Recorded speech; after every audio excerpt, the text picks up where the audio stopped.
السلام عليكم ورحمة الله وبركاته. ازيكم يا حبايبي؟ عاملين ايه؟ اهلا بيكم، يا رب تكونوا بخير. النهارده بقى هنعمل مع بعض الفراخ السوري يا جماعة بدون حلفان. مش هتفرقيها عن طعم الفراخ اللي بنجيبها من بره، على شرط ان احنا ضامنينها وضامنين كل حاجة فيها. شايفين الجمال والروعة؟ انا وريتها لكم من كل جنب، مستوية ومظبوطة، واللحمة بتاعتها دايبة دوبان، مع انها مفيش اسهل من كده بصراحة. انا جايبة فرخة اصلها كويس جدا جدا، قد 100 مرة كده يعني.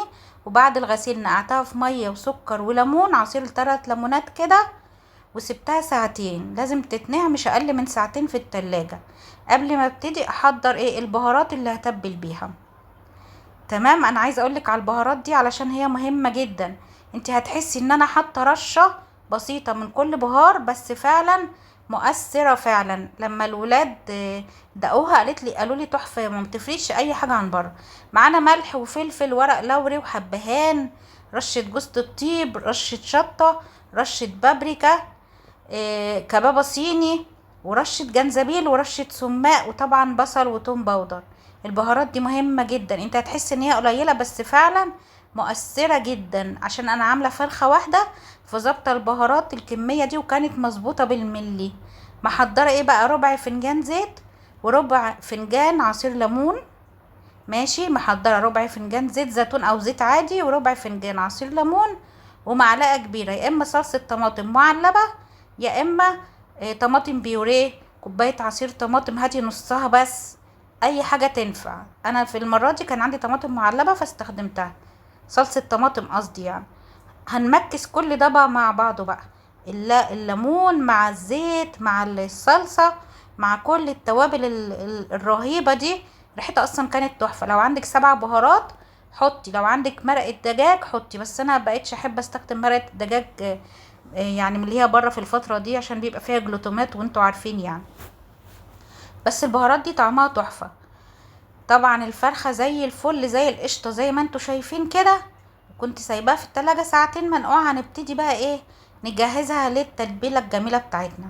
انا عاوزة بس اعمل ثقوب او اعمل كده خطوط في الصدر، عشان الصدر هنا سميك شوية، فعايزاه يتبل او يتبهر كويس جدا جدا. لان الصدر انتوا عارفين بيبقى سميك شوية، عشان الولاد لما يجوا ياكلوه يلاقوه متبهر وطعمه حلو وما يشدش معاهم. فعلشان كده انا عملت الثقوب يعني بعصاية الشيش طاووق دي، ومن عند الصدر بالذات. خلي بالك من النقطة دي، عاوزين التتبيلة تدخل في كل قطعة في الصدر، خاصة الصدر. الورك اقل تتبيلة يعني بتمشي معاه وبيتبل وبيستوي بسرعة وكل حاجة. فعشان كده انا كنت مركزة على الصدر، خاصة ان الفرخة وزنها كبير شوية، ما لقيتش فراخ صغيرة بصراحة.